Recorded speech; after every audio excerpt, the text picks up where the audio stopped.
नमस्कार, आप देख रहे हैं बीबीबी टीवी और मैं हूं आपके साथ ईशा गर्ग। प्रधानमंत्री नरेंद्र मोदी ने गुरुवार को संसद में इमरजेंसी के दौरान फिल्म इंडस्ट्री और कलाकारों की फ्रीडम ऑफ स्पीच को चलने के बारे में बात की।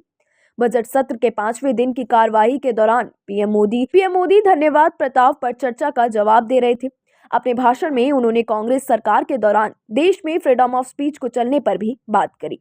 प्रधानमंत्री ने उन घटनाओं का जिक्र किया जब कांग्रेस सरकार के दौरान फिल्म इंडस्ट्री के कलाकारों पर लगाम लगाने की कोशिश की गई थी।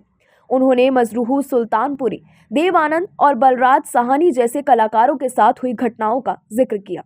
ये पहली बार नहीं है जब प्रधानमंत्री नरेंद्र मोदी ने इन घटनाओं का जिक्र किया है।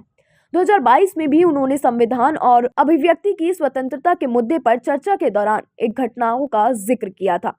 आइए बताते हैं आपको कि प्रधानमंत्री नरेंद्र मोदी ने संसद में फिल्म कलाकारों के साथ हुई किन घटनाओं के बारे में जिक्र किया।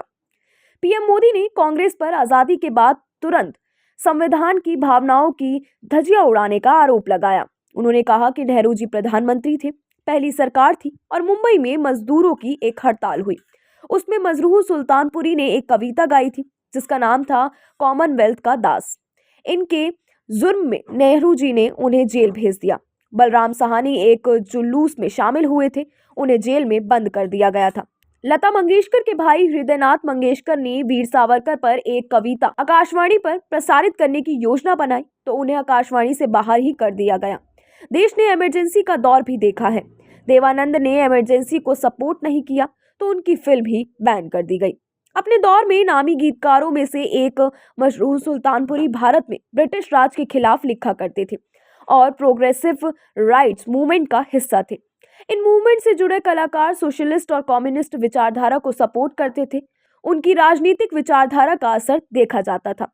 मजरूह सुल्तानपुरी किताब में लेखक मानक प्रेमचंद्र ने उस पूरी घटना का जिक्र किया है जब मजरूह को अरेस्ट किया गया था। 1949 में मुंबई के एक मजदूर आंदोलन के दौरान मजरूह ने एक कविता पढ़ी थी जिसका एक हिस्सा प्रधानमंत्री जवाहरलाल नेहरू के विरोध में था, क्योंकि उन्होंने भारत को कॉमनवेल्थ ऑफ नेशन की लिस्ट में शामिल किए जाने का फैसला लिया था। उस कविता की कुछ लाइनें थी। अमन का झंडा इस धरती पे किसने कहा लहरा ना पाए, ये भी कोई हिटलर का है चेला, मार ले साथी जाने ना पाए। कॉमनवेल्थ का दास है नेहरू, मार ले साथी जाना पाए। राज्य सरकार ने मजरूह के खिलाफ एक अरेस्ट वारंट जारी कर दिया, लेकिन मजरूह अंडरग्राउंड हो गया और उन्होंने 1951 में ही गिरफ्तार किया जा सका। उनसे माफी मांगने को कहा ताकि उन्हें छोड़ा जा सके, लेकिन मजरूह ने ऐसा करने से इनकार कर दिया। हालांकि किताब में इस बात को भी दिलचस्प बताया गया कि जहां एक कांग्रेस सरकार ने नेहरू के खिलाफ बोलने के लिए मजरूह को अरेस्ट कर लिया, तो वहीं 1993 में एक कांग्रेस सरकार ने ही उन्हें देश का सबसे बड़ा फिल्म सम्मान दादा साहेब फाल्के अवार्ड भी दिया। इसी किताब में हिंदी फिल्म लेजेंड्स में गिने जाने वाले बलराज साहनी की गिरफ्तारी का भी जिक्र किया गया। किताब में बताया गया कि कथित तौर पर बलराज के अरेस्ट ऑर्डर में उन पर कम्युनिस्ट पार्टी के एक प्रदर्शन के दौरान हिंसा भड़काने का आरोप लगाया गया था।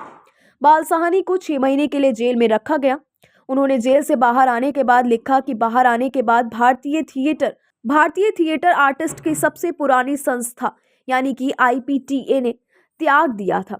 उन्होंने लिखा, मेरा जीवन बिन पतवार की नाव बन गया था। जैसे कि इतना कुछ काफी नहीं था, मुझे पुलिस की धमकियां भी झेलनी पड़ रही थी और वो मुझे अपना गुप्तचर भी बनाना चाहते थे।